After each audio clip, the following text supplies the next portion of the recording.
Hello and welcome, everyone. I'm Red Jackson, and today I have the pleasure of being joined on this live stream for the second time by the wonderful Mr. Tom Bähler.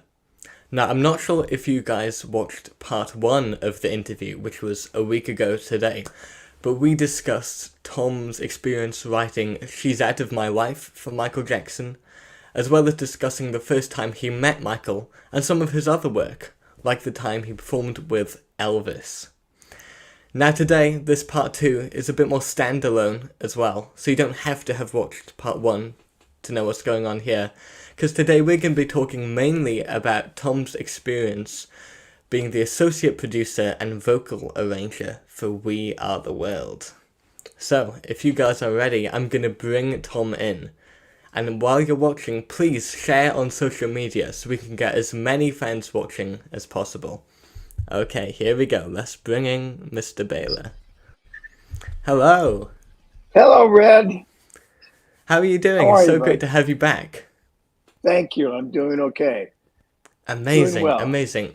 Last time it was such an insightful conversation, and I really feel like we learned so much about who Michael was, but mainly, you and the way, you create music. And that was really, really interesting. And I thought, in light of the new documentary about We Are the World, The Greatest Night in Pop, which you can watch on Netflix, I believe, Yes. it'd be really cool to really delve deep into that today. But before we get to discussing We Are the World in more detail, I'd like to talk a bit about your earlier work with Michael, because you co-produced the soundtrack for The Wiz, and you were the vocal director for this period. Can you tell me a bit about what that role entailed, and just share that general experience with us? For the Wiz? Yeah, Yes, that was when. Excuse me, guys. no worries.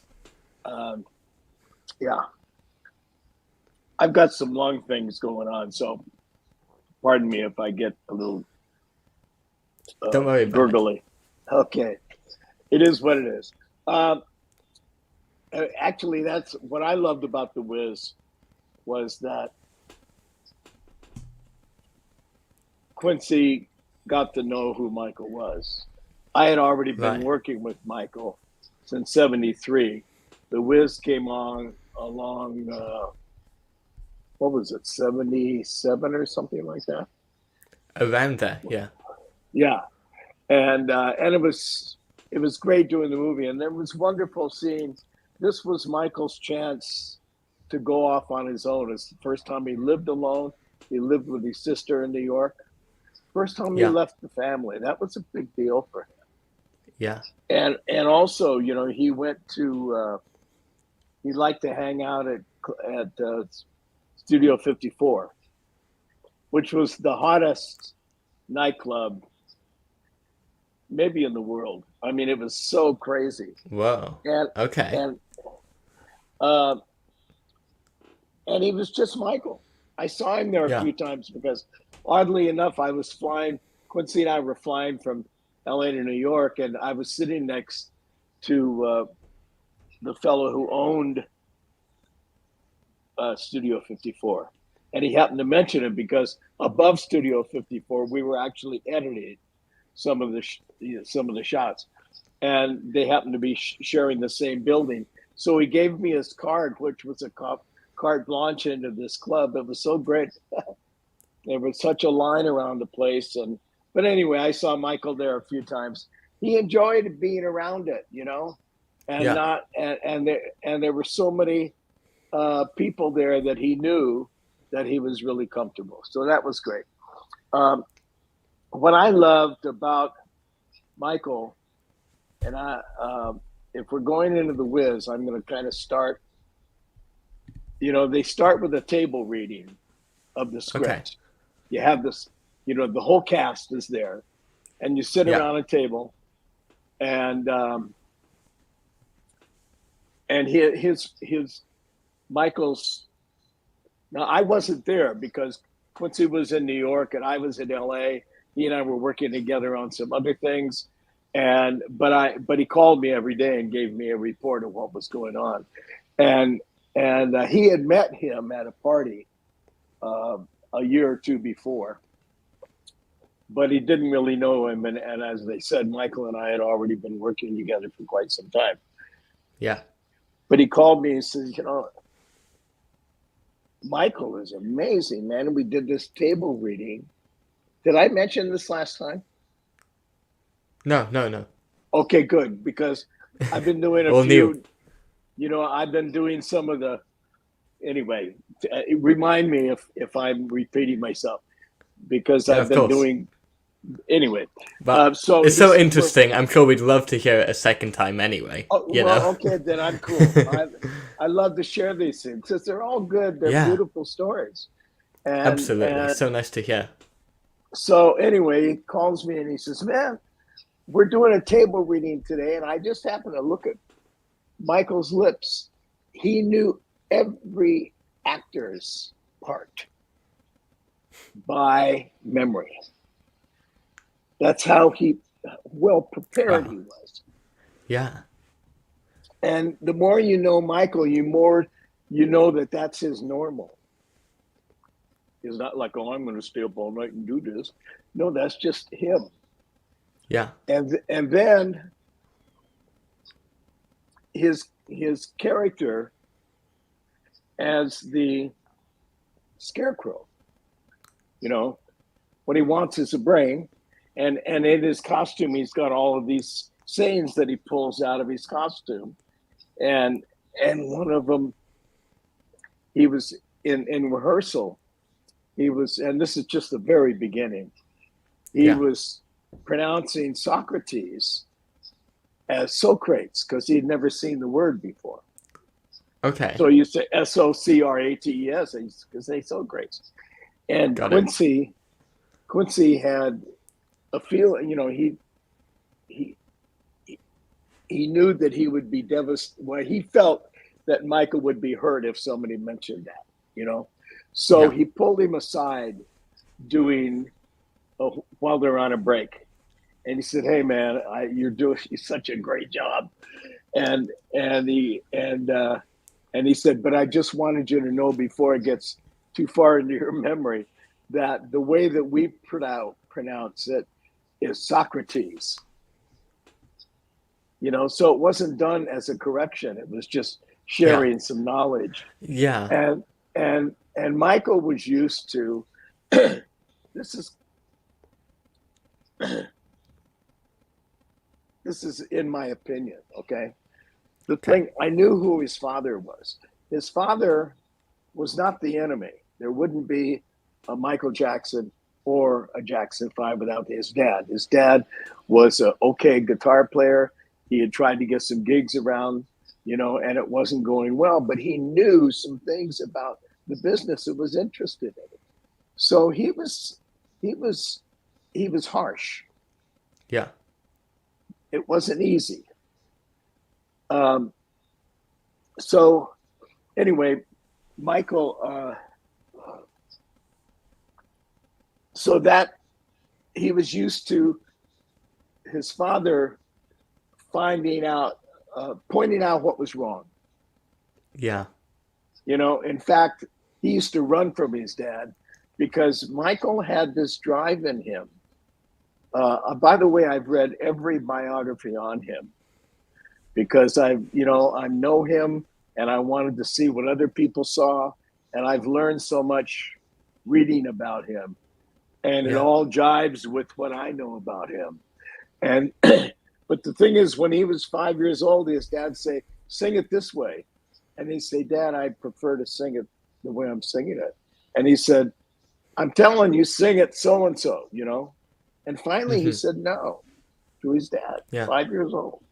And his dad took out his belt, and he took off running.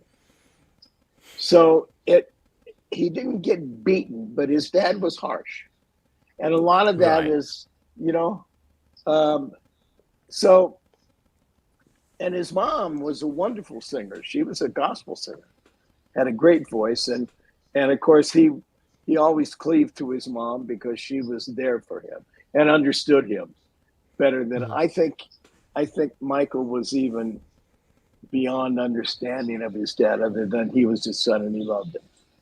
You know, so Michael was used to being criticized, and when he would go to the guys, even Barry Gordy, who loved him and used to take him to dinner. Did I tell you that when they first No. brought him out? He would go to dinner with Michael, and Michael would bring, often would bring. Well, you know, Barry is a great. He's got a great instinct for talent, so he Yeah. saw it in Michael. You know, and so they'd be at dinner, and he would start telling Michael things, and Michael will pull out a yellow legal pad and start making notes. And that's where Barry was the one that taught him that, you know, royalties are great, but the real money is in ownership. So when you can, you want to own your own songs, the copyrights, and when you can, you want to own your own masters too. And he also told Michael that that's not going to happen here in Motown. We don't do that. But he was straight with him, you know? Yeah. And well, Motown, I mean, it was a great company, but it was small compared to CBS, Capitol, you know, these different things. They were behemoths. So anyway, he learned early that ownership was important, and then later he learned that. I'll stay with the Wiz period now, but he was, but you know, when he started trusting his instincts with ideas, he would say, and they'd say, "Guy, just go sing your song." We got they had the corporation, this group of writers, you know, and they had everything taken care of. The only two people at Motown that had permission to share their ideas and get them recorded was little Stevie Wonder and oh shoot, I'm sorry, the other, it'll come back. Both great artists, and the thing is that he didn't want to sign the group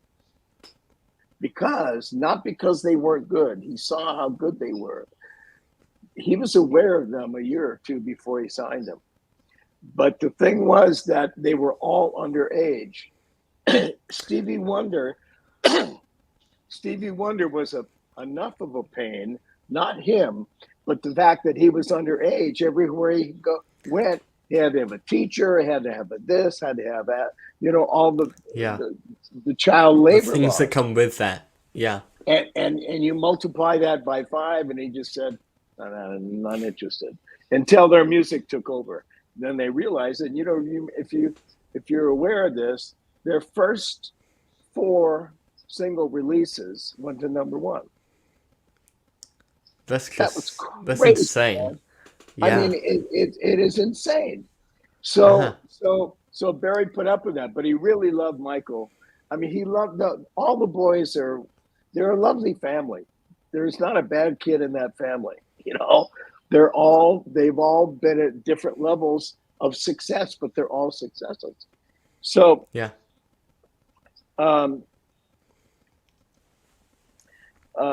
So when we got to the Wiz, he was ready to try his own wings. He was 19, and he loved being in New York, sharing a room with his sister. You know, all the family was close. There wasn't one of the kids that wasn't. So, and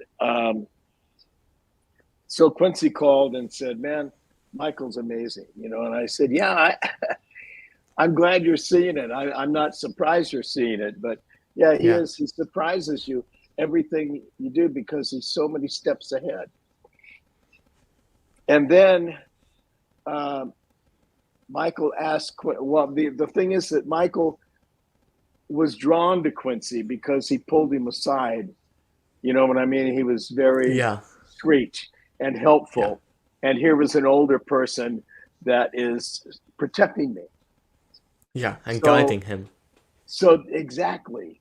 And that gave him a lot of confidence in Quincy. So Was he not like, was there I'm an sorry. element of like nervousness, or was it sort of more excitement for Michael, having that freedom as he moved forward? I've never seen Michael nervous in my life. I've Wow. seen him Okay. shy. Yeah. Maybe that's the kind of, I mean, I can see when, I mean, on We Are the World, I think I mentioned it to you. You see him with all the people there. He's standing singing next to, um, I'm sorry, but, and I said, how was the singing with Michael? She said, it was great, but he didn't speak to me. And I said, that's not because he didn't like you. Mm. He was uncomfortable with Yeah. that many people, Hmm. but the cast, the core of the cast for The Wiz was small enough that he was a part of that, you know. Yeah. And but anyway, he got comfortable enough, and he had just signed with Epic, and he went to Quincy Jones because now he trusted him and could Yeah. confide in him. He said, "Hey Quincy, um, would you help me find a producer?" Because he wanted to also break away as a single artist. Yeah. And and um, and Quincy said, "Let me think about that." And he would call me every night. We'd talk. He said, "Man, I think I'm going to suggest that I produce it." And I said, "Well, as far as I'm concerned, I know you both, and I think that's a marriage made in heaven because you are protective of him and you see Yeah. what he has, and you're great at that. You know, Quincy has discovered so many people. Mm. Anyway, so he he he offered Quincy. He offered Quincy offered. He said, "Man, I'll produce you if you want." He said, "Really?" And in fact, that's when he played him. She's Out of My Life. Right. That Okay. that I see helped. the That link helped now. cement the. Yeah, and Quincy calls me. He says, "Hey, man, I talked to Michael and he's excited, and I played him. She's Out of My Life." And I said, "Why did you do that?" And because I said, "Man, I knew Michael when I wrote the song. I didn't think about him doing it. The last time he sang a ballad was about a rat, you know, and I'm Was there not, someone you particularly wrote it for? I wrote it for my heart to Fair make my enough. heart feel better. I didn't write it for a person. I Yeah. wrote it because I had so much pain in me. And I think Mm. that's why it's such a true song. It's not Yeah. anybody saying like, hey, what if I do this? Hey, what if I do that? I mean, the whole song wrote Yeah. itself on the freeway. I think I told you.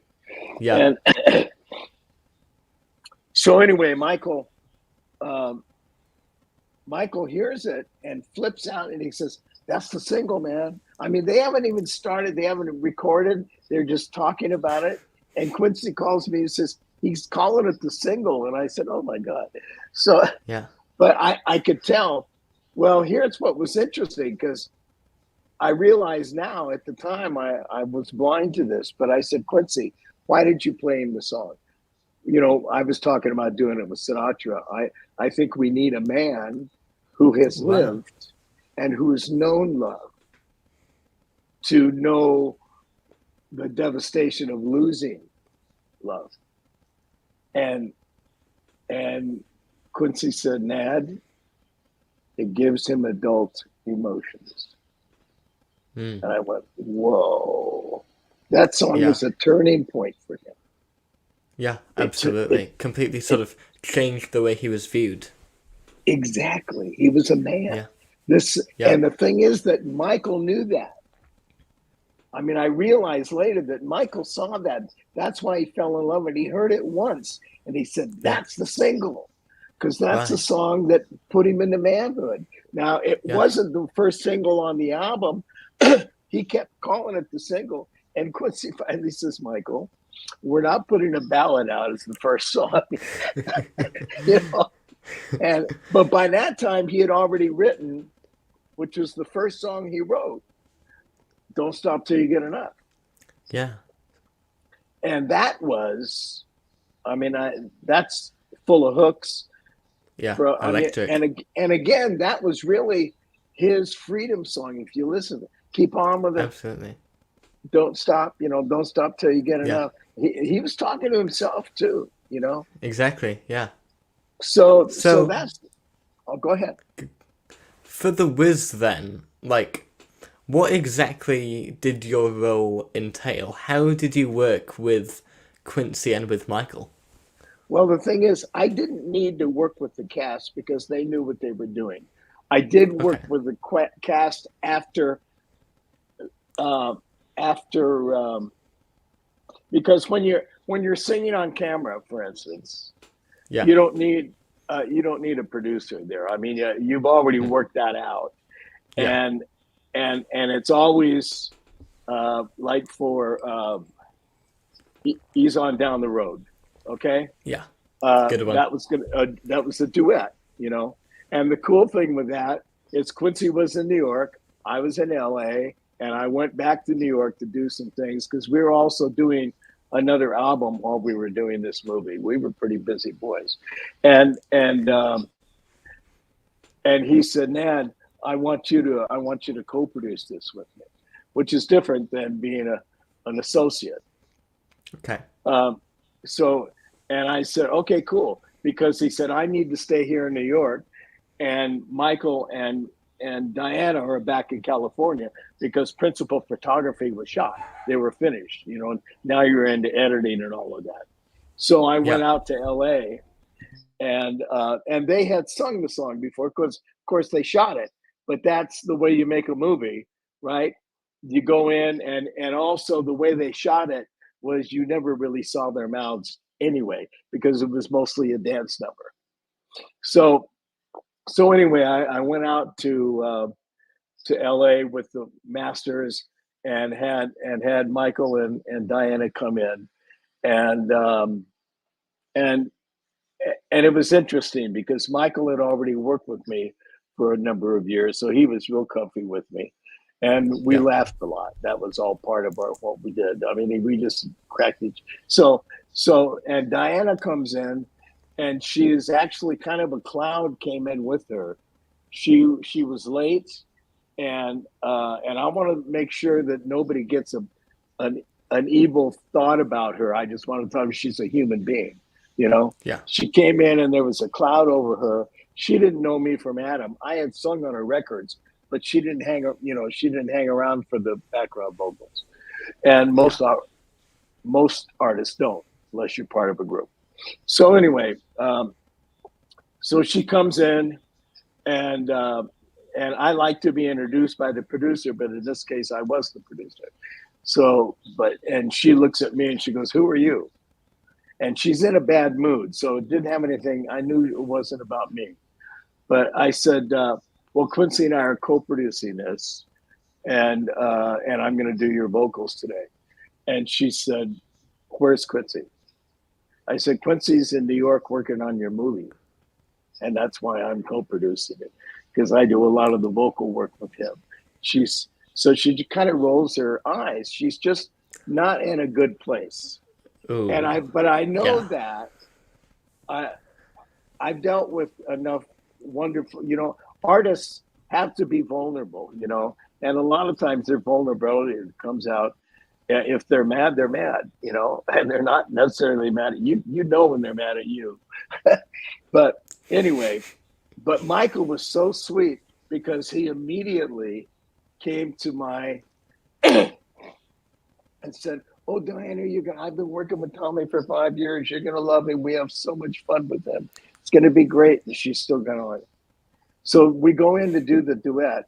We're working, and it's not happening. Now they know the song. The whole thing is that she's not in a good place today. But she at least showed up. I was glad that she showed up. A lot of times artists will just call up and say, "Sorry," and cancel the session. So, and Michael is looking at me like he's never looked at me before, and he's almost like talking to me. Not almost, he was talking to me through his eyes. He's like, what's going on here? Because he knew Michael was fine, but she wasn't. Yeah. And so finally, it was going downhill. So I got on the talkback and said, hey, I think I'm going to rebook this session. And Diana said, and why would you want to do that? And I said, do you like what we're getting? She didn't say a word. And I said, great. We'll do it in a day or two. So that was it. Now, Wow. I didn't want to confront her, though. I mean, my thing is to make the piece and get the record. Because for me, it was important that when Quincy hears the vocals, he's going to go, oh, Nad, you killed it, Nad. That's what I wanted to hear. Yeah. So anyway, when we rebook it, and she comes in with Michael on time, smile on her face, smiling at me. And that started a nice relationship between Diana and me working together. Yeah. We did it in one take. We did it. I mean, since we were there, one take. Yeah, but I mean, we used the first take. It's like She's Out of My Life. That's the take we used, the first take. We did 12 takes. Yeah. Because the thing is, what artists know what they're doing. They're not learning a song in the studio. They're coming in to perform it. And people like Michael and people, like Billy Joel's the same way. I mean, they nail it every time, Yeah. And especially with the song with such emotion. Yes. Oh, yeah. Well, he cried, This is getting away from the whiz, but I told you, right? Yeah. That he cried. And if you hear the ring out, he says, sorry, fellas, I messed up. And we did it again, and he still cried. And we did it again, and he still cried. Anyway, but that shows the power the song holds. Well, for him, and that's why I asked him, because on a break, that's when he also was talking to me about changing the lyric from instead of being my wife, it was, and it cuts like a knife. Yeah. I told you about that. Yeah. Right? Yeah, that's what I thought. So anyway,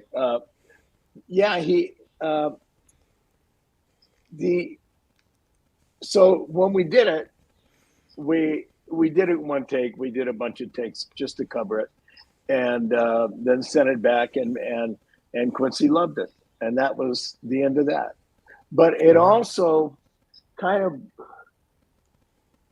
I understood why. I worked with Barbra Streisand and Diana a few times more than a few times, and when I look at them when they were coming up, and if you listen to her biography, Barbra Streisand's got a biography out right now that's 50 hours long. If you listen to it, I like to listen to it, but it's great. It sounds like she's sitting at the table talking to you, and she's so honest, and so it's wonderful to hear. But but they were told no, and they were dismissed because they were women. And that was our business. Well, most businesses were very man driven. I mean, you guys are going through a wonderful time in history, I think, when there's much more interest in that, and we realize that we're all human beings with brains and experiences, and gender is just one little bit of it, instead of, no, you can't. She's a woman, man. What do you expect? She's a woman. As soon as somebody would be in a bad mood, oh, she's a chick, man. So anyway, that was wonderful. That I love that. And then when we got into the chorus, I had a 70 voice chorus, because Sidney Lumet wanted this to be the biggest movie. It was the most money ever spent on, at the time, on a musical, on a film musical. Wow. Okay. More Didn't than know that. more than yeah. And we shot at the World at the ones that got burned down in New York. The World Trade Center. Yeah, thank you. That's what I was missing. We shot that at the World Trade Center. It was beautiful the way they did it, because that was Oz. I don't know if you've seen the movie. Do yourself a favor. 1978, I think it came out in.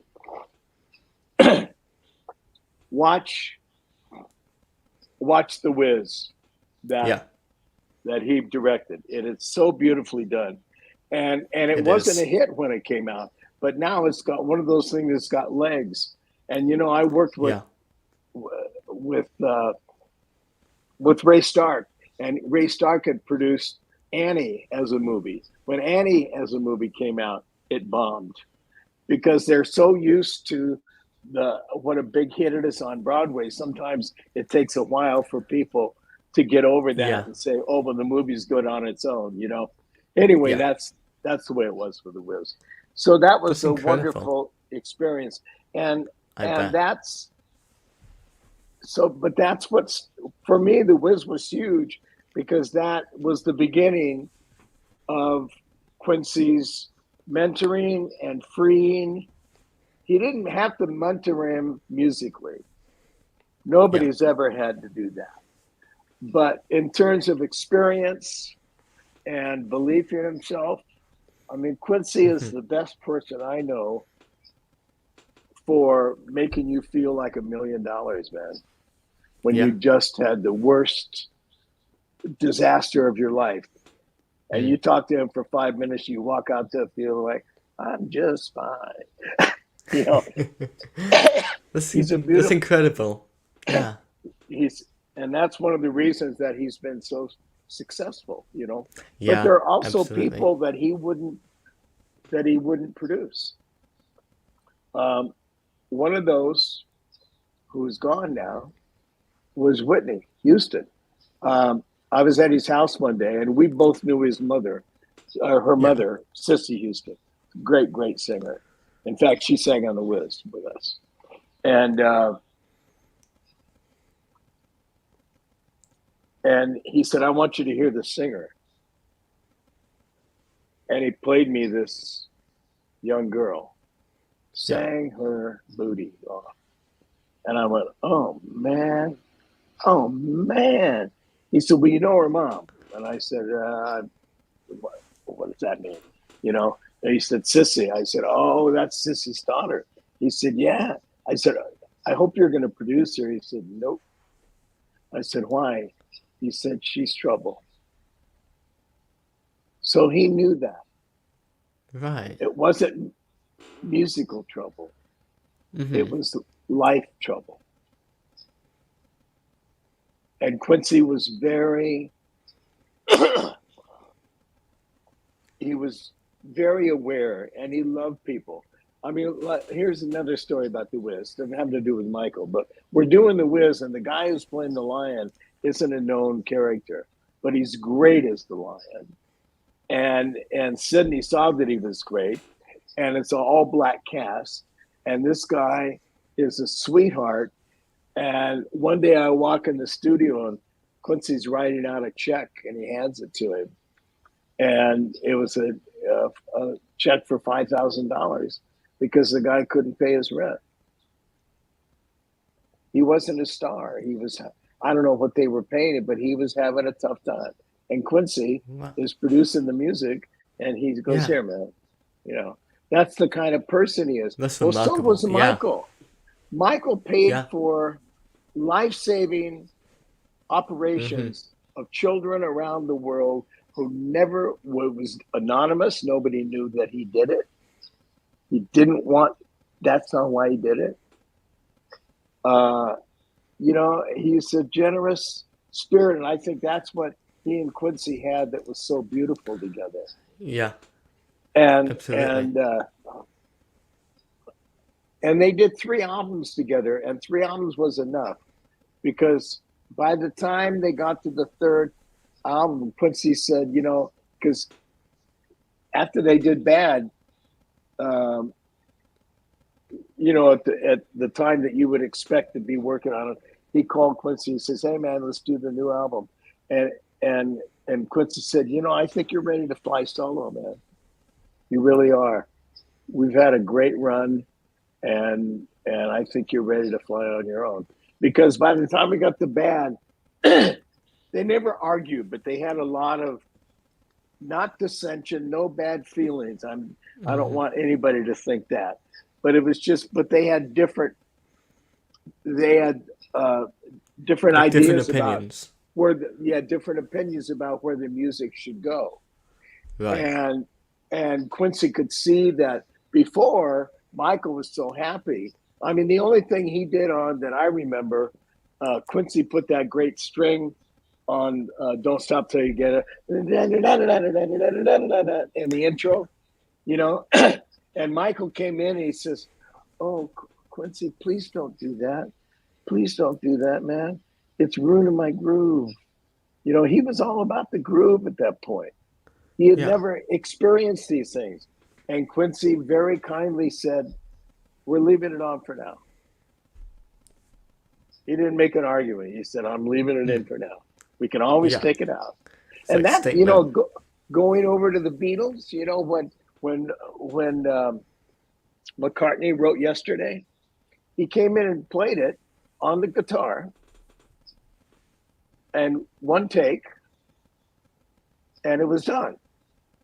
And George Martin says, because the other guys are sitting there, and they of course want to play on it if there is something. They said, this is a great song. It doesn't need us. It doesn't need voices. Doesn't need somebody else playing, and which was a nice compliment. And Yeah. and then George said, I hear a string quartet on it, and McCartney was kind of like, I don't think so. And he said, well, I'm going to write it anyway, and if we don't like it, it's no big deal. So Yeah. he says, oh, okay. Well, you hear it soon as Yeah. see, that's the kind of mind Yeah. that McCartney is Just too. He's trying it. open. He's Yeah. open.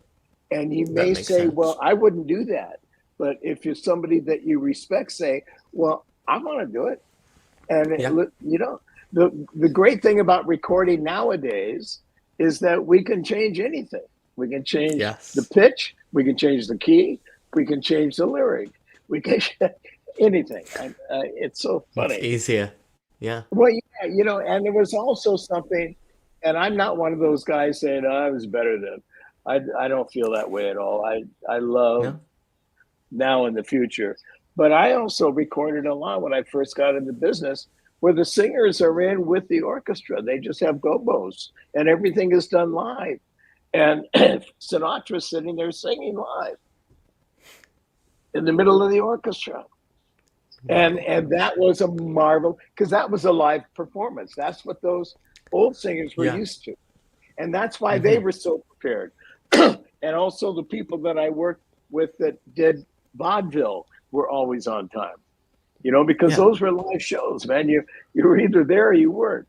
So um, So anyway, interesting to see how it's developed. yes.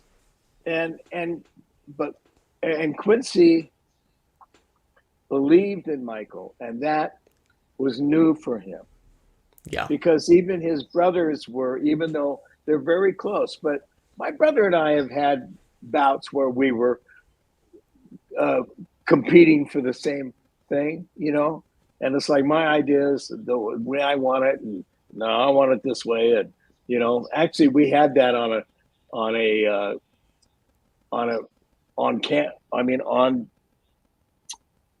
mic one night, and the producer called us in after we were finished. He said, I love you guys. I love the way you sing. But if you ever get into an argument, on a mic in this studio, I won't hire you anymore. Well, that was we thanked him. Thank you. Because we were kids, I mean, we argued Yeah. with each other, I want to do it my way. So that was a great thing to learn that, Yeah. whenever you're in a studio, you are a part of an organism. Just like I was talking about the director of The Greatest Night. We had a great talk this morning, and he was talking about,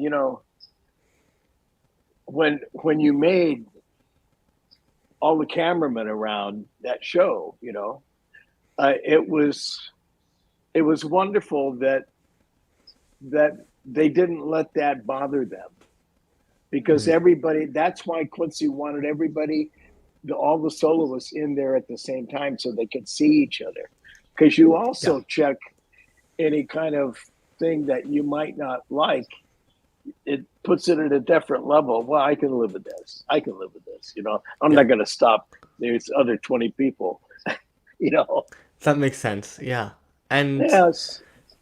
We Are the World was, such a grand project, such a big deal, and I really want to get into talking about that.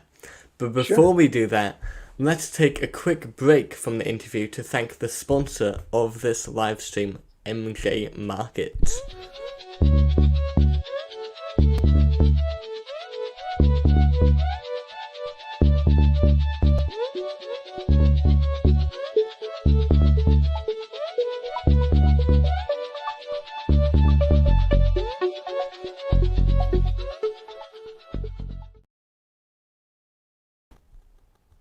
There we go. So, Michael Jackson Market is a business created by passionate fans who believe that all Michael Jackson fans should have access to rare and unique collectible items and merchandise at a great price.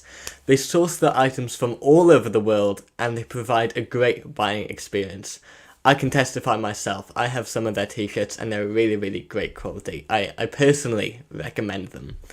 Now, this month, February, they're offering a box which includes one of 4 t-shirts, which you can see on screen, a mystery cup, poster, bag, 8x10 photos, a promo stand-up and postcard, along with some other fun surprises.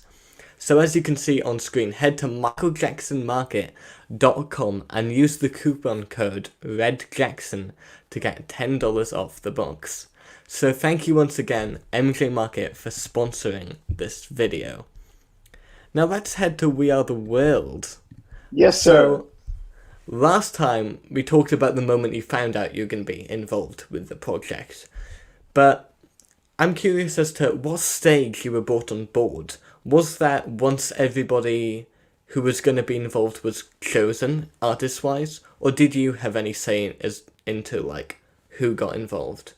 Well, it kind of became a team. I don't think that we didn't choose up teams, but it sort of ended up being Ken Cragen and Lionel Richie and Quincy and me. And Quincy knew how important the chorus was going to be in this, so he wanted me at every meeting.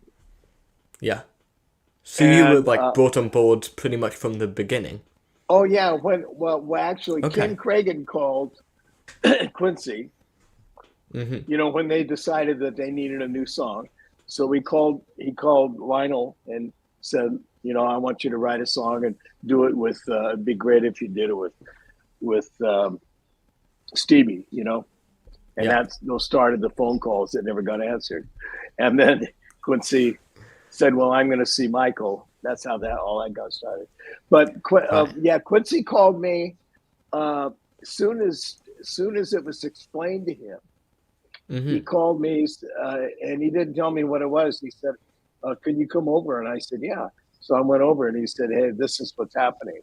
And he explained how, Geldof had done the song and they didn't realize it, but it was a big screw up, because only at I Christmas. love the way he said, nobody's going to play that in March, man. Quincy is the best. So he said,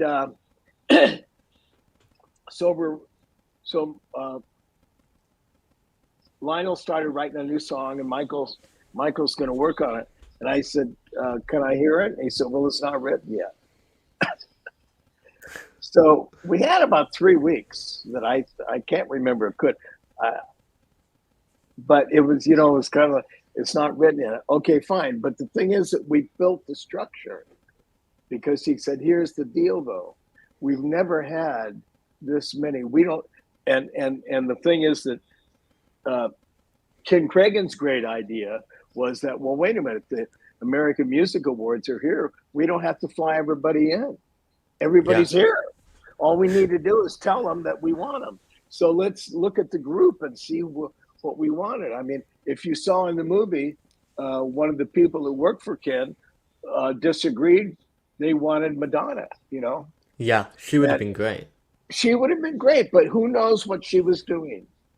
That's the thing. Streisand was out there. There were people, they said, "Well, why didn't you have so-and-so? Why didn't you have so-and-so?" I said, I wasn't really bivvy to that. I didn't really know that, but I knew who was available.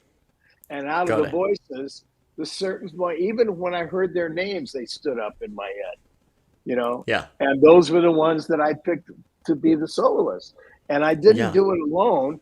I said, how about this is what I'd like to do. And they let me alone. They let me do what I wanted to do.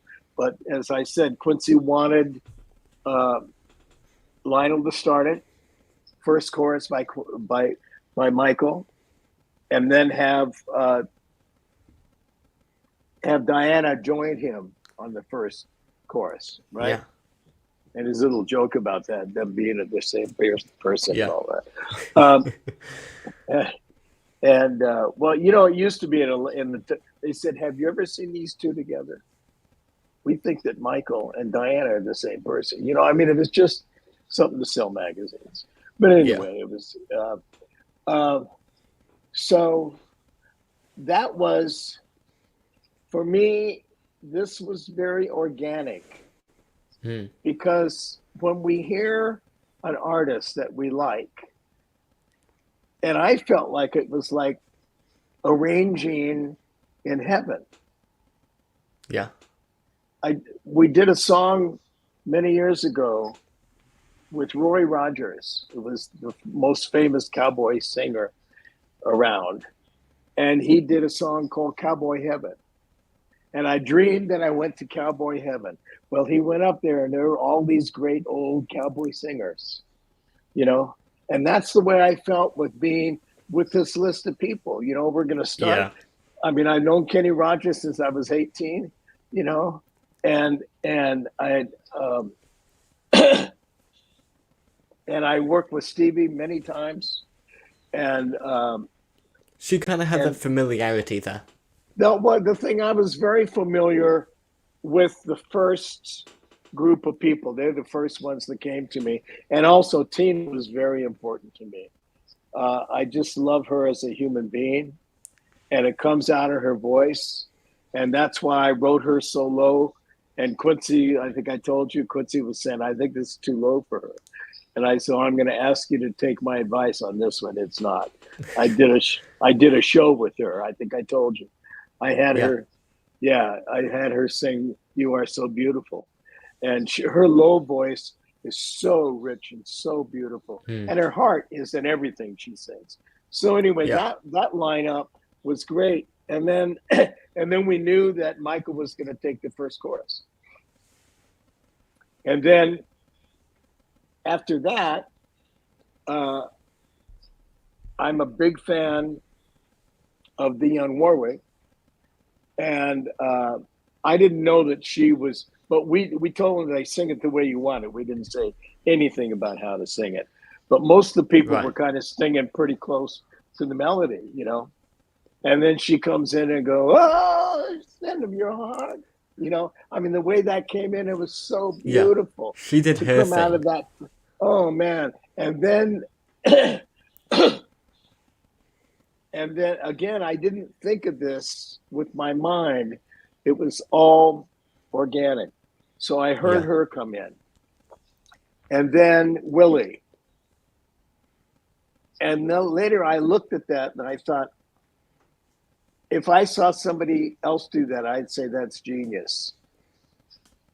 I thought it was such a beautiful, but when you're doing it, you're not thinking. Yeah, you're in it. Yeah, exactly. I mean, I love my favorite writer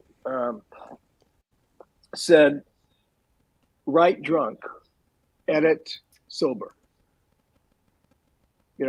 And the thing is about being drunk, you're free. Yeah. Right. Yeah.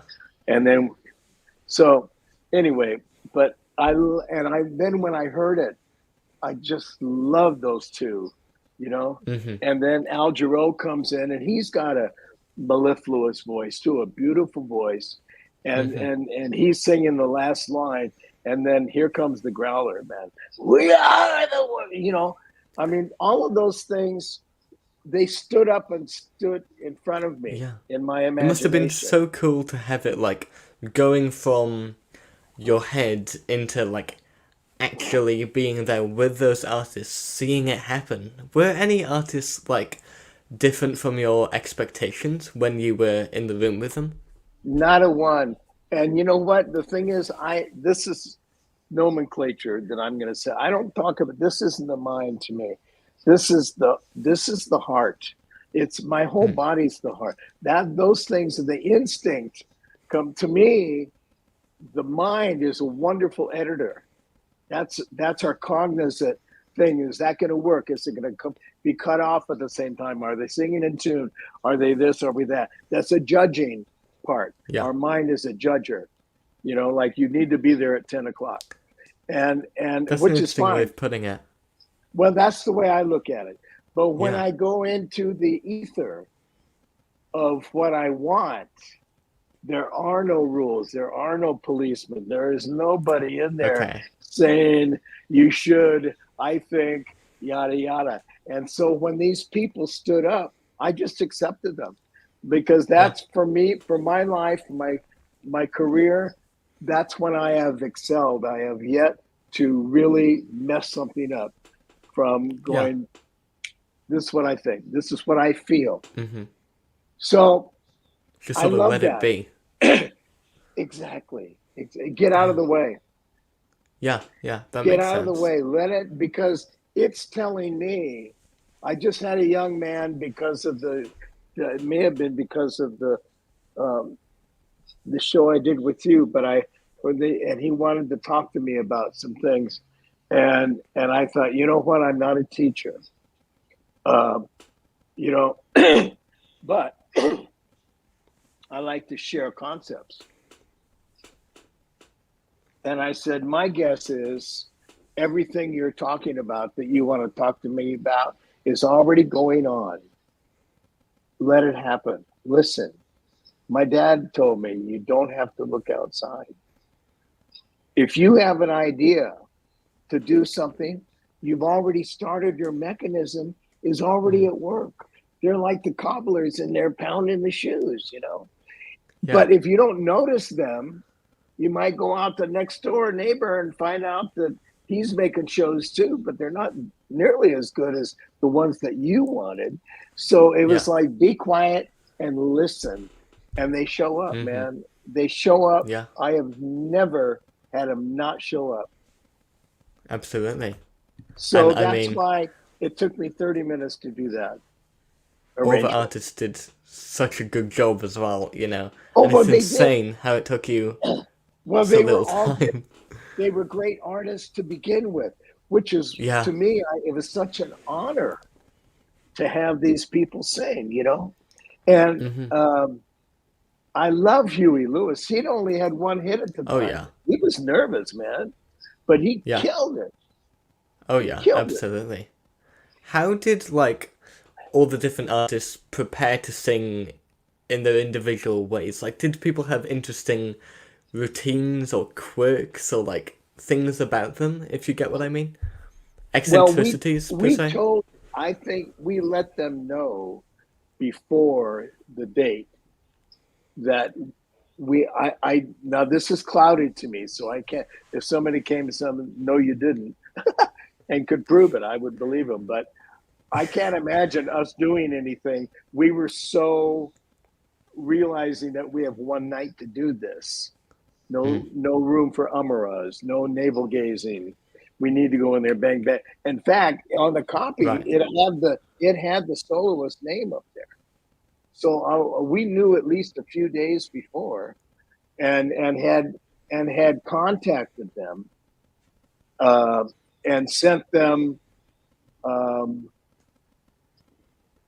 a little demo that they had done at the Lion's Share.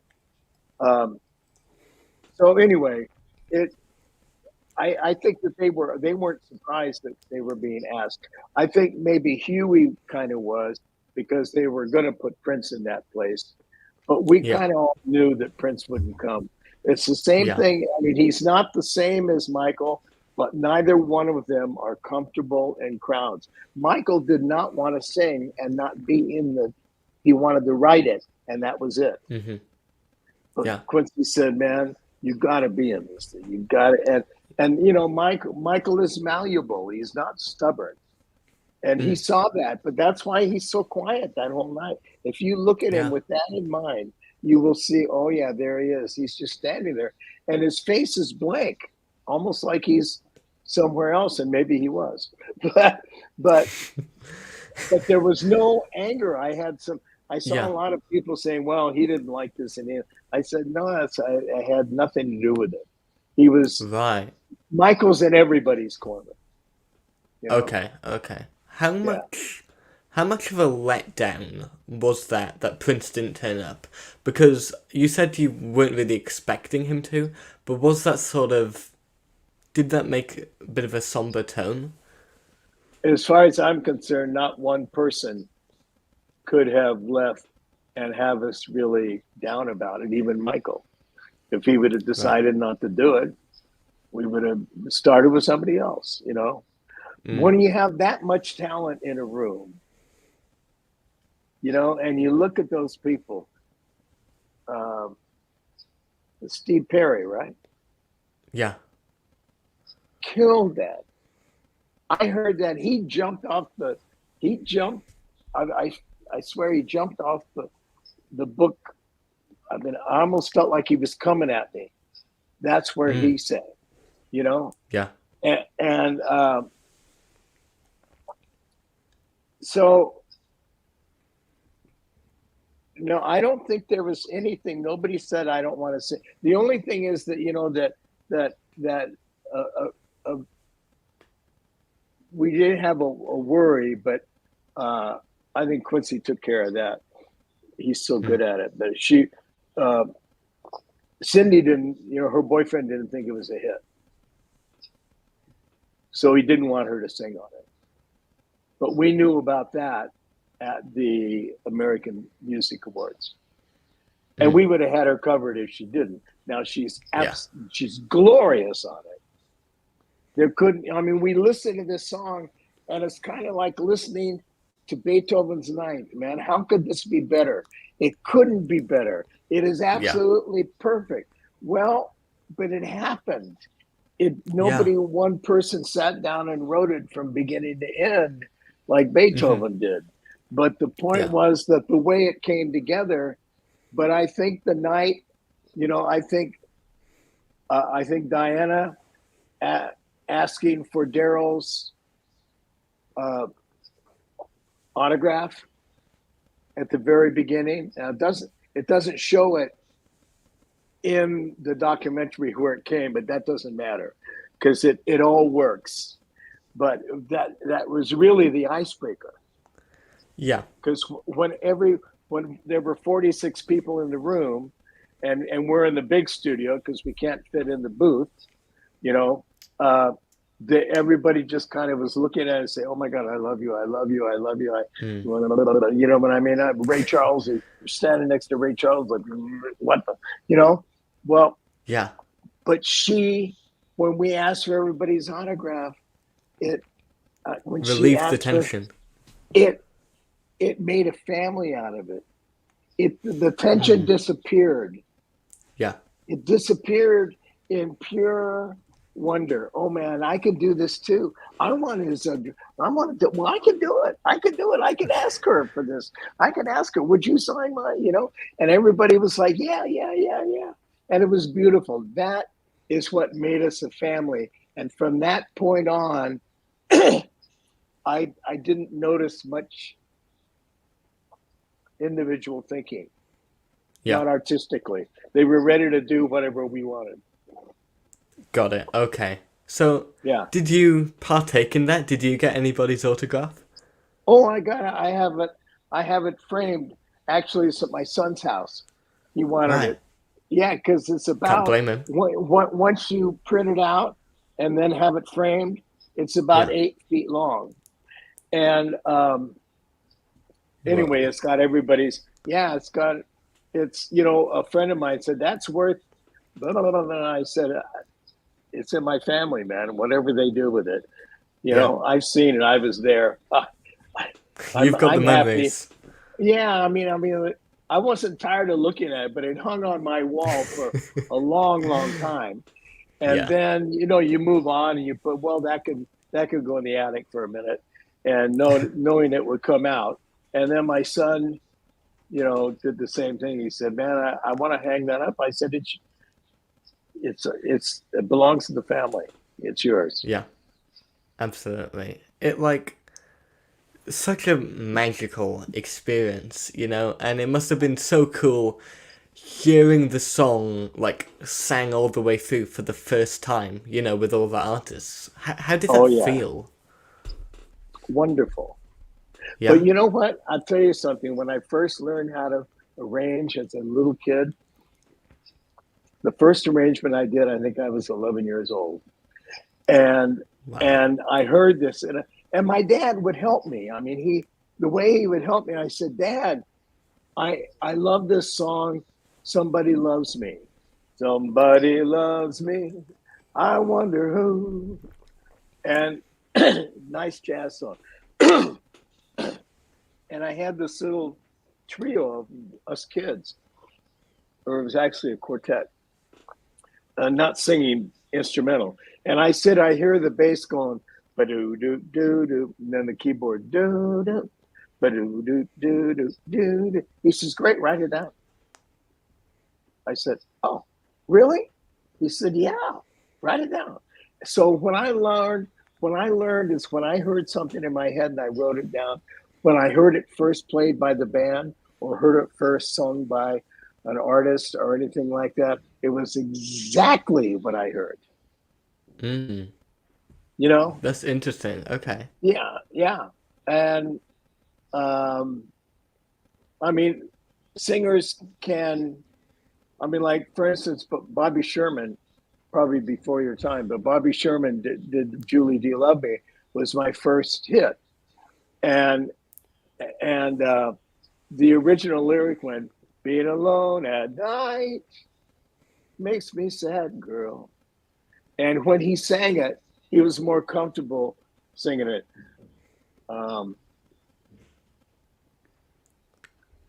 Let's see.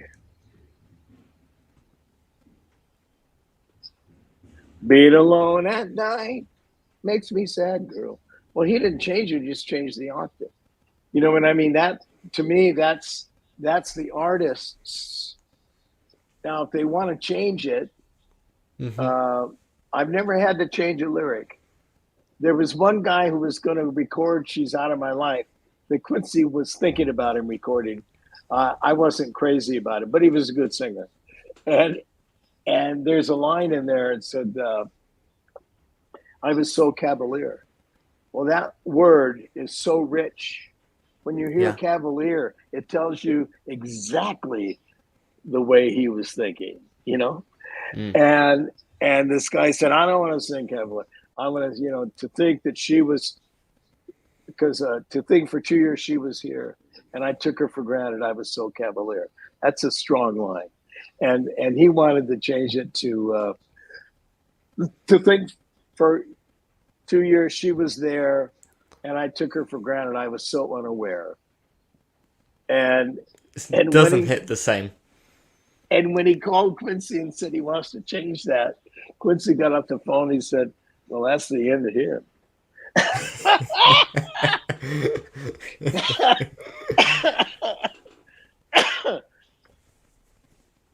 God, I love Jones. What a beautiful man. What a beautiful man. Mm. How, like, obviously the clock was ticking, so how stressful or how tense would you say the night of recording was? Especially with some, like, added things. Like we see in the documentary, Bob Dylan particularly looks kind of uncomfortable. Well, because he had never sung in a group. Yeah.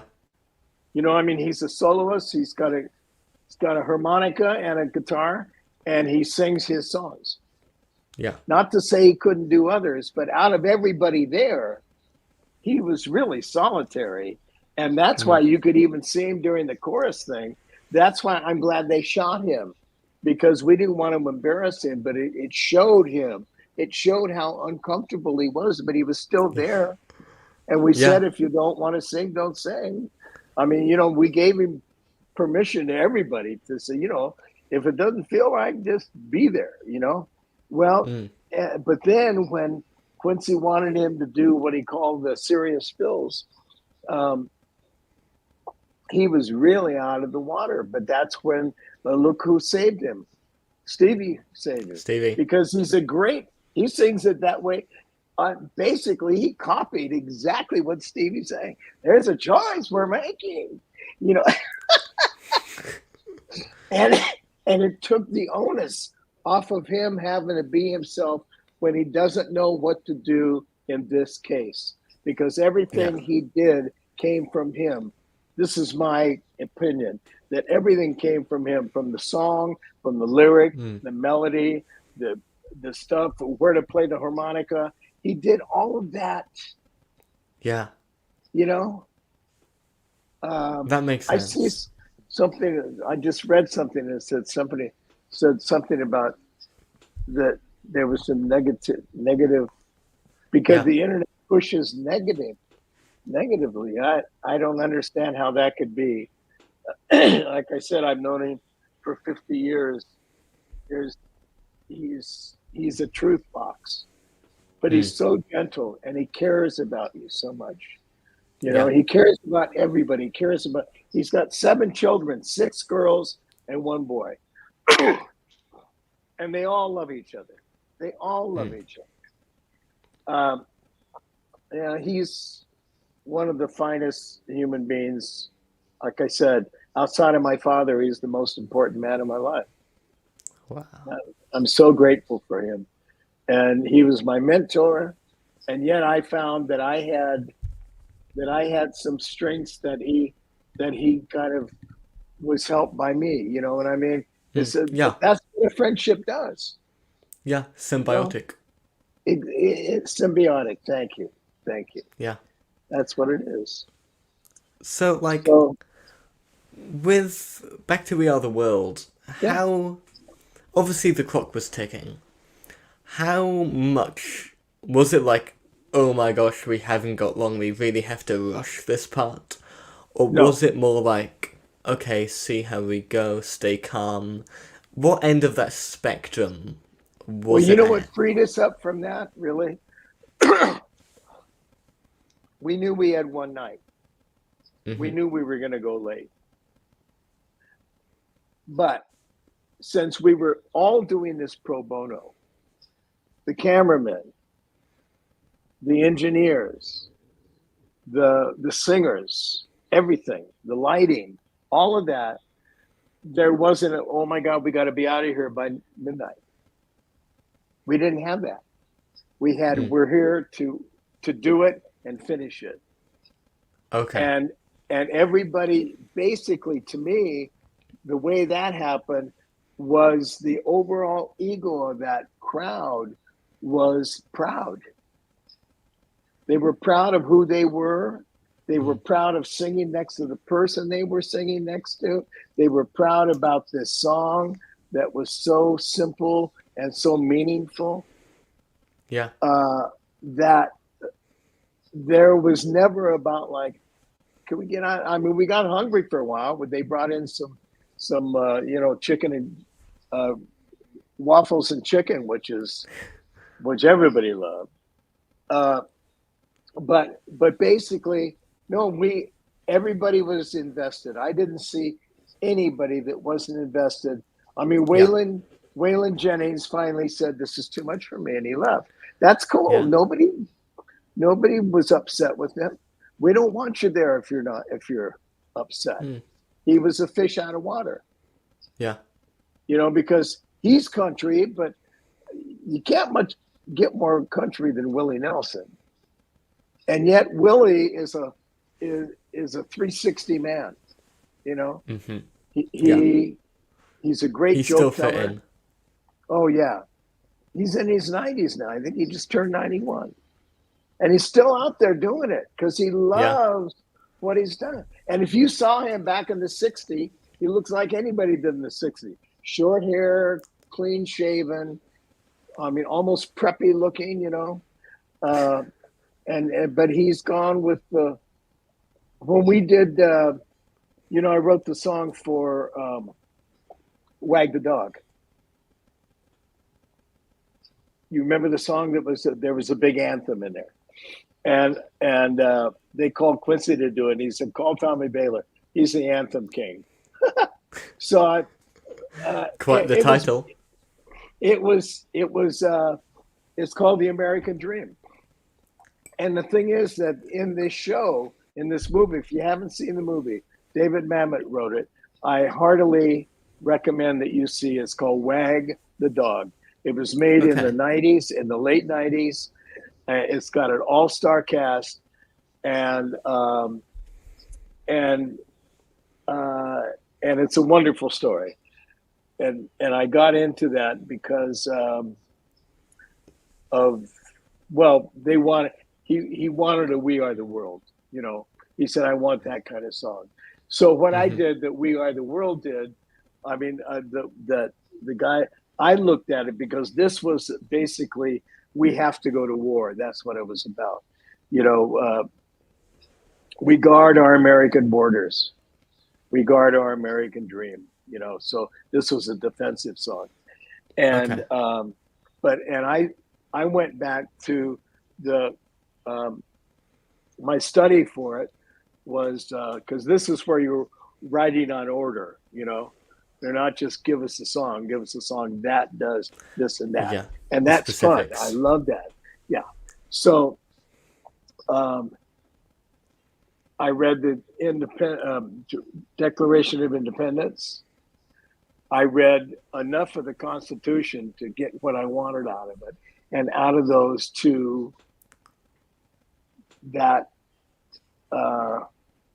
in fact, I forgot what the first lyric is in "We Are the World," but I started with a very similar thing.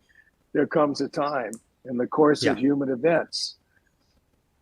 That's from the Declaration of Independence.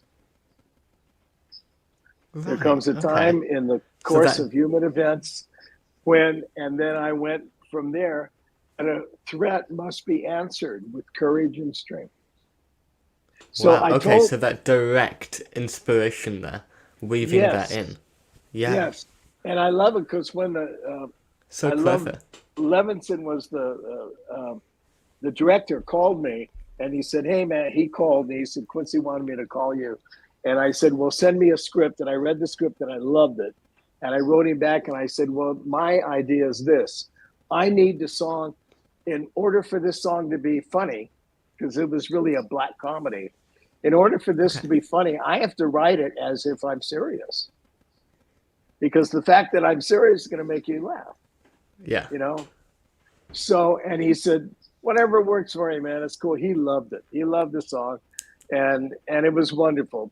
It's a great movie, and I suggest you see it, and then you'll get kind of the feeling for what we did with it. It was based on "We Are the World," but it was that they were trying to. I think the president had an affair with a Girl Scout. That's what set the whole thing up. And they were trying to create a fake war so it would take the edge off of him. Now, this is before anything they knew about Clinton. Kind of mess around with that girl. Anyway, all that said, it was fun. It was It's a wonderful movie. Yeah. So let's see, where were we? How are we doing? We were on We Are the World and just talking about, Oh, how everybody came together. But you must be like, you just must be really proud of what you've accomplished, surely. uh, I see it a different way. I'm grateful. I'm Mm, more grateful than I am proud. I actually have pretty good confidence in myself, the way I was raised. I didn't, there was only one person in the family that would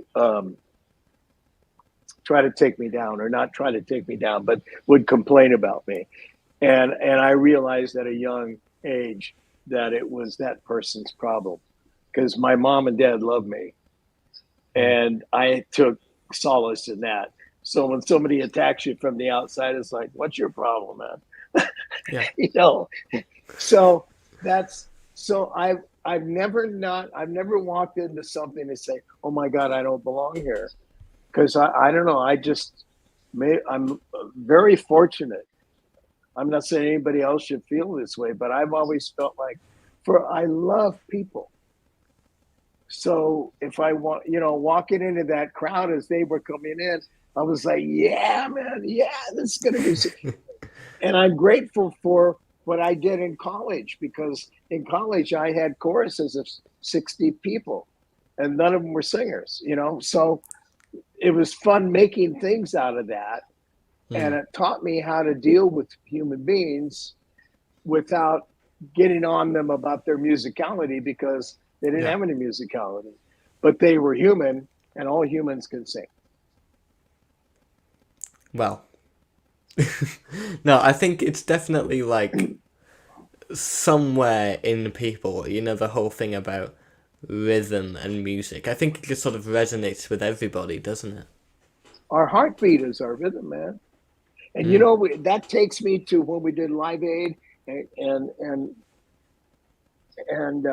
Lionel brought me back there, and he said we didn't have a rehearsal, but he said at some point we had 125,000 people in JFK, and he said at some point, we're going to do the chorus and do it and do it and do it, and at some point the band and everybody on stage is going to be quiet, and we heard 125,000 people singing it back to us mm, in tune, understandable.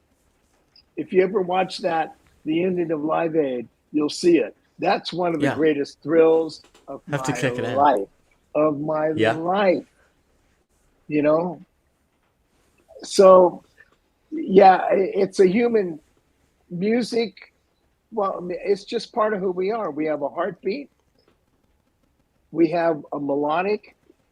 Before we had words, there's a great book if you ever want to get into um, a very academic book. Is called. Well, I'll think of it in a minute. I'm sorry, but it's about how the consciousness was born.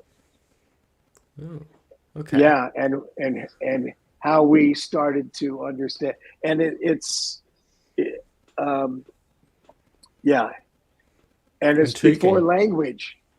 Before there was language, we were drawing on walls, and we do a lot of things without words. We see a baby, we go, mm. You know, you don't need Yeah, words in that, you know. yeah, And if somebody hurts you, it's like, oh, you're surprised. All of those yeah. sounds exactly tell us better than kind of warping it with The words actual words. Yeah. in a manner. So that's what I grasped onto early in my life. And so anyway, um, I've never felt out of place. Yeah. Um, I never I never felt better than anybody. I never felt worse than anybody. I just loved to be with them, and I knew that I had a talent for to help people have fun, which was singing together. Yeah. That's so humble and really really quite admirable. So yeah, that's a really really nice way of looking at it. And post We Are the World, you continued your work with Michael for many years. I've read that you worked with him on songs like Mind is the Magic with Siegfried and Roy, as well as The Lost Children on Now I got Invincible. it. When I saw that title, I didn't work Yeah, with him on it. What had happened is that he tell loves me singing. about that. Well, Michael loves magic. You know, Yeah. Michael loves virtually everything. Seriously. Hmm. You know, and I mean, he'll look at a cupcake and, you know, just fall in love with it. And so he loves Siegfried and Roy, and they liked him, and he had been out to the ranch and this and that and the other thing. And they said, and they knew that because this was the second job I did for Siegfried and Roy. I did another one that was in Japan. Anyway, they said, we're thinking about asking Michael to write us a theme. I said, I think that's a beautiful job. But I was hired as the composer, and they were so kind. They wanted to make sure that wouldn't upset me. I said, upset me? Are you kidding, man?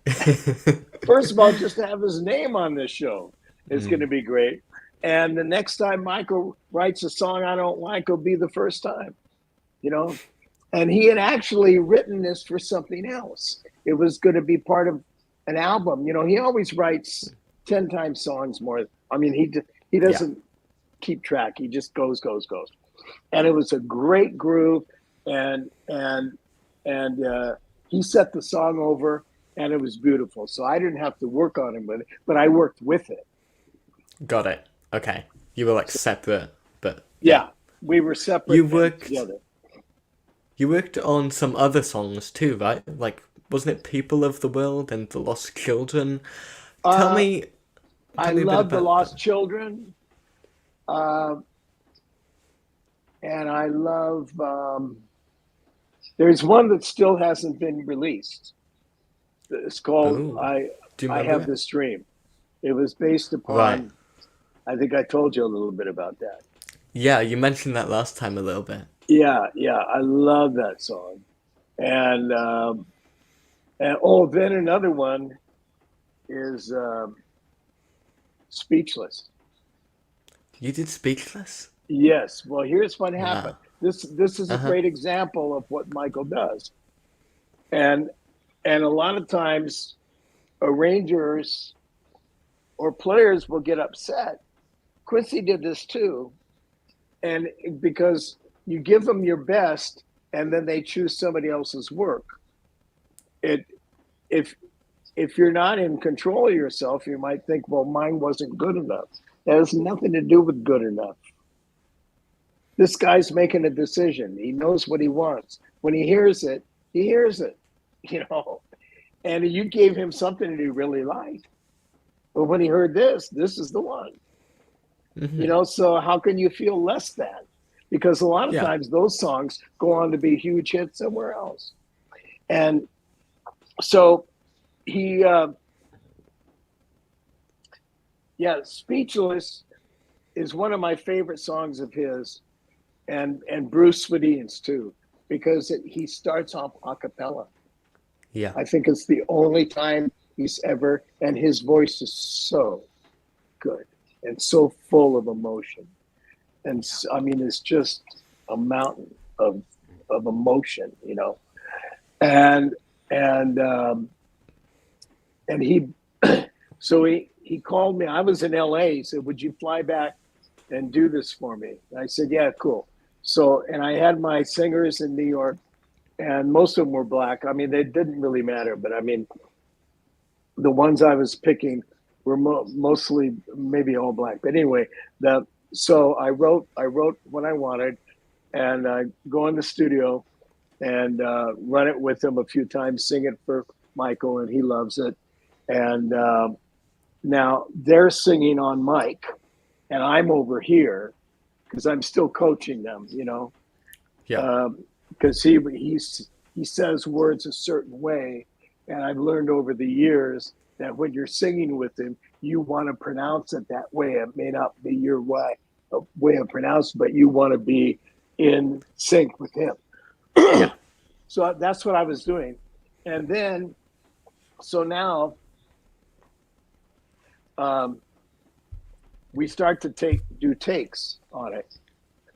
And Bruce Swedeen said, okay, Tommy, I can hear you when you're singing with the group, even though you're on the other side of the mic. You know, there's enough leakage there. He said, don't sing it this time. I said, that's fine. So we did it, and we get through with it. And Michael has said this word so many times. He said, it's different. It's different. And I thought, well, the only thing that's different is I didn't sing. And that's what Bruce said, too. He says, well, I asked Tommy not to sing, and he said, well, have him sing. I want to see if that's it. So I sang it with him. I was just on the other side, but whatever it was that got into the mic, Michael loved it. He goes, oh, that's it. That's it. That's it. You know. So you just learn to follow him. And he was so beyond in terms of, well, like I told you that when I recorded I Have This Dream with 44 voices, he called me later and we went in and did it all ourselves, just the two of us. I mean, that was one of the thrills of my life, to sing with him for 5.5 hours straight. We didn't stop. We drank water. We laughed. We went to the restroom once or twice. And that was it, man. And we sang each part unison. So, but sang all the parts I had written, because we can sing in the girls' range and sing in the boys' range. Anyway, yeah, just those things with him were... Those memories. Oh, they were wonderful. And when he asks for things, a lot of times they're not something that you would have thought of. But I learned from him, if he says something, let's give it a shot. Let's try it, man.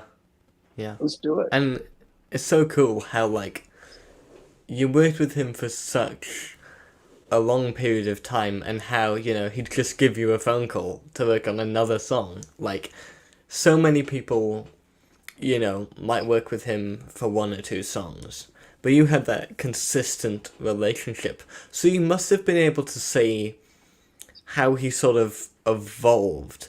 So what were like the biggest similarities and differences from when you were working with him as a child to those later years, in the way Michael sang and in the way you worked together as well?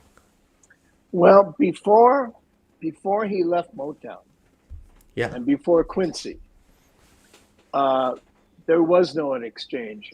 I told them I sang them what I wrote, and they sang it. They never questioned. They didn't do it. They just did what any chorus would do, and they were fine. And they're nice boys, so they were really fun. We had a lot of laughs and a good time, and we did some really good records. And then the first time that he really got involved with me about what he was doing is when he said, you know, that the thing about marriage isn't on my screen. So he changed that song. Yeah. You know, I mean, I think it would have worked, but it wouldn't have been as effective because that wasn't his truth. Instead of being my wife, you know, at 19, they're going like, what? You're thinking about getting married? What's wrong with you? You know what I mean? So, I mean, he hit it out of the park. And I was ready to give him part of the song, and he says, that's your lyric, man. So the more we worked, the more confident, especially when he started producing himself. Yeah. Excuse me. That's when, and he was still surrounded by the team that was with him when he didn't have that. I shouldn't say he didn't have it. It was still developing. Yeah. You know, his freedom was developing. I know what you mean. Yeah. So there was never any big change, but I just love more and more how, okay, so for instance, Speechless. So we Yeah. sing Speechless. And then when the record comes out, because sometimes they'll get this confused, um, like on Heal the World, I think I told you the Bähler brothers did that. John is the only one that gets the credit. I don't care about those things. Besides, the people who do the credits are so far away from the the song being born, you know. So when we did Speechless and it came out, and I saw the name of a choir that I loved, I'll think of their name in a minute, and I worked with them a lot. A wonderful black choir. They were a church choir, and Okay. it was a brother and sister who did it. Anyway, when I saw them credited for it, I thought, I swear I did that arrangement, you know? So I went back and got the record and listened to it, to the recording. And the first chorus, I think the first 2 or 3 choruses is us. This is intimate. And then later it gets much bigger. And I went, okay, that's what he did. He brought in the chorus. They were still singing the same notes that I had written or for whatever. Because sometimes I wrote things, sometimes he sang me what he wanted me to do for the parts. He heard all the parts. And you know, and in the movie, you know, Lionel talks about that he doesn't play an instrument, but he hums everything. You know, You can still sort of convey it he vocally. gives you everything he wants, you know. And what I loved with him was that sometimes I did exactly what he wanted. Sometimes I would bring in something that was a little bit different, and he was cool with it. I mean, it ran the gamut. It wasn't anything that was static. It never static. Yeah. Each song was its own baby, and that's the way I always looked at songs. Songs are children, and to me, Yeah. that's how you. If you're a composer or a poet, you know, you leave this as your legacy. Yeah. These were your babies. So how can you I not get what love you your mean. baby? Yeah, with all the sort of work you put into that, you know, especially like you said, coming from the heart, I get what you mean. Well, it's been so great talking to you today, Tom, but I have one last question. So, Sure.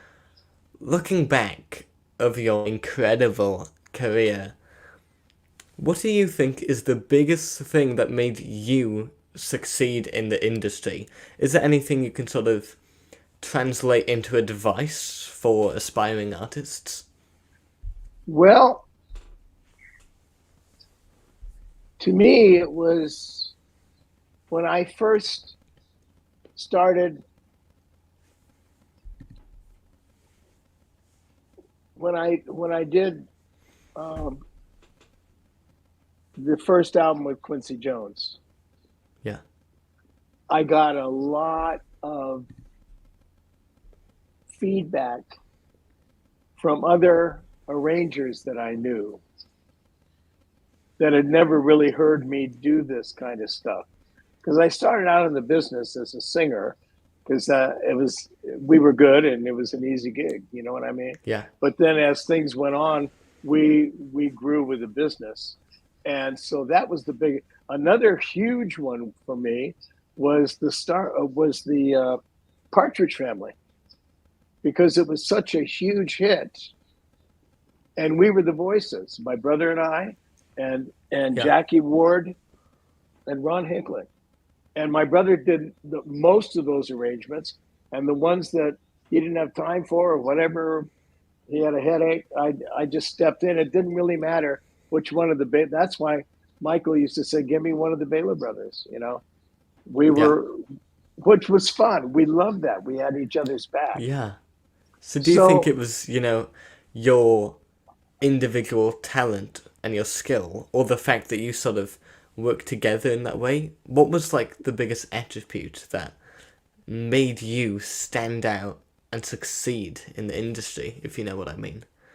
Well, another thing that helped us, my second year in the business, when we got that Ford account, we did all of Ford's commercials. Yeah. And first of all, our income went up by 8 times what it was before. Yeah, I'm telling you, Oh la crazy. la. But the other thing is because they were in Detroit and we were in LA, they got to trust us so much that they wouldn't have to fly out here to do a new commercial.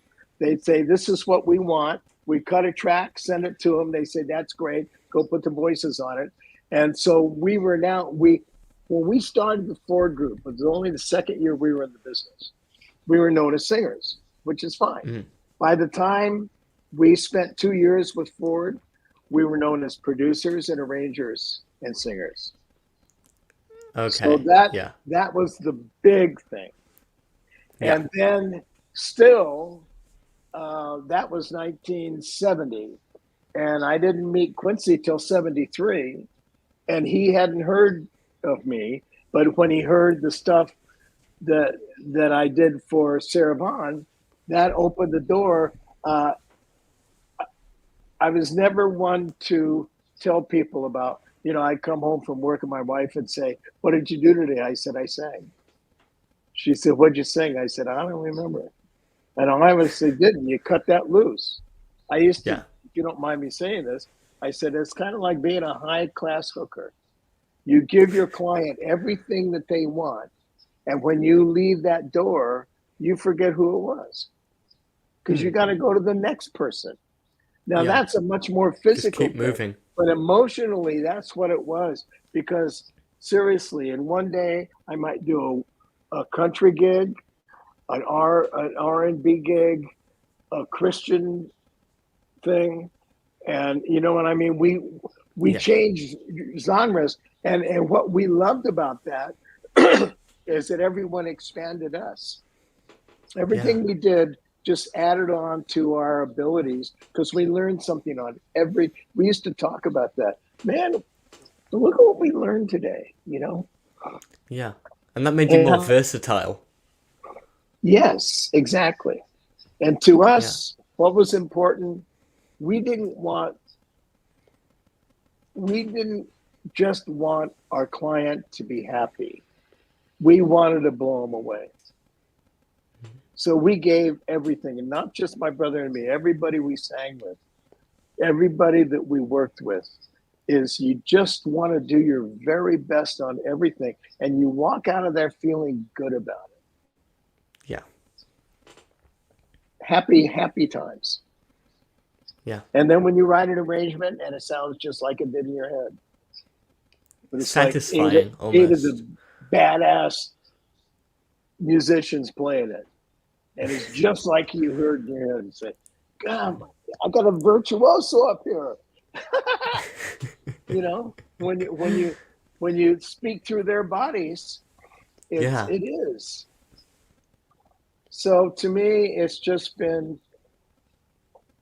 I'm going to enjoy it until I go to the other side, man, because I love music. I love the people in our business. I've never been nobody's ever tried to cheat me or anything like that. The only thing I Yeah. ever did that was wrong is there was a guy who had one hit and it was a big hit, and all of a sudden he was going to Vegas and he wasn't sure of himself and he didn't have a lot of money. And he came to me and he said, "Would you do these?" I had a price for my arrangements. And he said, "How much are you?" And I had to write a whole show for him. And he said, "Oh, I can't. Would you possibly do it for half that?" Uh, and I said, "Sure." And I did it for him. He didn't like anything I did. And I talked to my dad about it. My dad said, "Never cut your fee. If you like a person, do it pro bono. Say, this one's a gift for you, man. This is a gift." And they'll appreciate you. But Yeah. they get it in their head that you cut your price. Maybe you didn't. Maybe you cut your concentration. I don't know what Yeah. it was, but it's a whole different thing. So I learned that, and that's what I've done. over my life. I did a thing for Anheuser-Busch that I don't make my own bills. I mean, I don't set my prices. My attorney does. I like to keep that. The business stuff is his. Yeah. Mine's there to be creative with you. Yeah. And I got a call from the producer of the show. He said, I just talked to your attorney, and he gave me your usurious fee. And I said, I don't set my prices, but I trust my attorney. By the way, he was the same attorney that was on We Are the World. And I said, yeah, he's been my attorney since I got in the business. Anyway, I said, but here's the deal. The night of the show, when we do this, if you're not happy with my work, I'll do it pro bono. And if you love my work, pay my fee.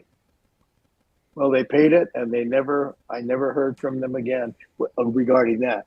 I worked for them a lot, but they never argued. Yeah. Because that's the thing. That's really interesting. Be proud of your price. Yeah. Because you earn it. It's interesting. Yeah. It's interesting to hear that sort of other side of it too. Well, we've never done anything for money. My brother and I always did it out of, we want to do this. Mm-hmm. You know? Now, when it came to Ford, we seeing, I mean, the first check I got, we were in every commercial, radio, television, we were on camera, and we were featured. That's about the most money you can make on a commercial. So the year before, I had done very, very well, and my dad says, you made as much money as I did. I said, well, that makes me proud, you know? And then the next year with Ford, I get the first check, and it's more than my whole year's work before. And it went up from there. No, it was crazy. Yeah, so it just sort of, you know what? Comes naturally. More than the money. I mean, I loved it. I bought a horse. I bought a boat. I did all sorts of things I always wanted to do. But the point was that what I loved is that we made friends, and everything we delivered, we were proud of, and they were proud of it too. If you want to get into another time, we can talk about Henry Ford II. I got to work with him for 2 years, and we actually became friends. And he was the CEO of the second biggest corporation in the world. And I was 24 years old. It's incredible, truly. You've had such a remarkable life and such a remarkable career. So I just want to thank you so much from me and on the behalf of all my viewers. I'll leave you with this. To me, it's all relationships. The person that wants something from you is opening the door and saying, bring me something that is going to make my product better. That's a wonderful thing to do, and that's what you want to do. And because that's what you want to do, you end up doing that. And then they send tell a friend of theirs. That's how you build your business. You know? Yeah, it goes from there. Yeah. And then when you have to start bringing in new people, you bring in people that you know are going to do the job. And you become more of a head. You become more the head. They come to you because they know you'll get them good people. That's all the same stuff. They're all relationships in trust and happiness. Yeah. I know what you mean. Just like working with good people and being good to other people. Yeah. And thank you is my morning and evening prayer. I'm grateful for my life and for the life I've had in the industry. It makes me so happy. Yeah. I bet. And it's a pleasure talking to you. You're a great kid, man. I don't know how old, I mean, you're a kid compared to me. I'm 80, but no, I'm 16. I think you, what? Okay, okay, I get it. No, I get it, man. I think you have a very bright future. You're Thank you so fine. much. You're a fine young man. You understand. You get it, and I'm here for you. If I there's really, anything I really can do appreciate for you, that. let me know. Thank you so much from the bottom of my heart, and on behalf of all the viewers and all the fans here watching today. Do you have any social media or anywhere that the fans can follow you and keep up to date with what you're up to? I think I'm T Bähler on Instagram. I think I have a bunch of things. If you just look up Thomas Bähler on on on YouTube, I think I've even got some demos and things. And thank you, who said that? Sophie Glatz. Thank you, Sophie. Um, it, and I'm on Facebook. Yeah? That's kind of where I hang out. And um, I like to put things. I find a lot of quotes that if I love them, I want to share them. So I Yeah, do that.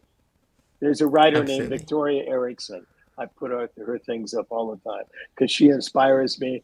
And to me, this is what my dad raised me. He said, son, if it inspires you, it's probably going to inspire somebody else. Share it Yeah. with them. If it's Share not it. going to Yeah. inspire, it's not going to hurt. You're not hurting them. It's better than saying, hey, your dog died, you know? Yeah. So But yeah, I know what you mean, just sort of inspiring others. That's really admirable. Thank you so, so much, Tom. Means a lot, and I hope you have a great rest of your weekend. thank you, Red. You too. And thank you for the group that's watching this. God bless you all. You too. Take care. Thank you, man. Bye. Bye. And there we go. That was my interview with the wonderful, wonderful, wonderful Thomas Bähler. What an insightful, interesting, rich interview there. And again, this was a two-parter. So if you didn't check out part one of the interview, head back on my channel and you can check that out there, where we talk about She's Out of My Life, Tom's first time meeting Michael, his time working with Elvis, among some other things. Thank you so much, everybody, for tuning in, sharing on social media, giving comments, and thank you very, very, very much to Kiwi Joe for the super chat here. Really, really appreciate it. It means a lot. All donations go to keeping the channel running with all different gear. We have microphone, camera, etc. We have a comment here from Trish from I Love the Jackson Family. What a great way to end an interview. Absolutely. Tom, so wise, for sure. And next Sunday, a week tomorrow, I'll be live on this channel once again with Trish from I Love the Jackson Family. We'll be hosting a discussion all about the upcoming Michael Jackson biopic. So we're going to be talking about the actors in it, the themes, and the different things we'd like to see pop up. So stay tuned for that. Week today, Sunday, stay tuned. We're looking at about 7 PM UK time, so set a reminder. Keep an eye on my social media for news about that. I'm on Instagram at redjackson_MJ, here on YouTube, Red Jackson Dance, and Twitter, Red Jackson Dance, and Facebook, Red Jackson. Don't forget Facebook. Super chat here from Tush. Thank you so, so much. It really means a lot. I really, really appreciate you. Thank you so much. Some other comments here. There we go. Thank you for tuning in, everybody. Really appreciate your support. Back at the start of last month, I did an interview with Daryl Finnessy, Michael Jackson's longtime backing vocalist, on the Bad Tour, Dangerous Tour, History Tour, and This Is It. That's about an hour and a half long interview. It's taken me some time to edit it up, put some photos on screen and whatnot, but that should be coming out soon. This week, I'm planning on getting a big part of editing done, so keep an eye as well on social media for that one. If you have any requests for people you'd like to see on the channel, please let me know by sending me a message or an email or a comment in the comment section down below. Now before we go, I'd just like to say thank you once again to MJ Market for sponsoring this live stream. As you can see on screen, Michael Jackson Market is a business created by passionate fans who provide the best Michael Jackson merchandise. You can see here they're offering a box for this month where you can use the code REDJACKSON for $10 off. It includes a few t-shirt options, a mystery cup, a poster, a badge, etc. So go to michaeljacksonmarket.com to check them out. There we go. Thank you once again everyone for tuning in, and I'll see you guys next time. Bye bye.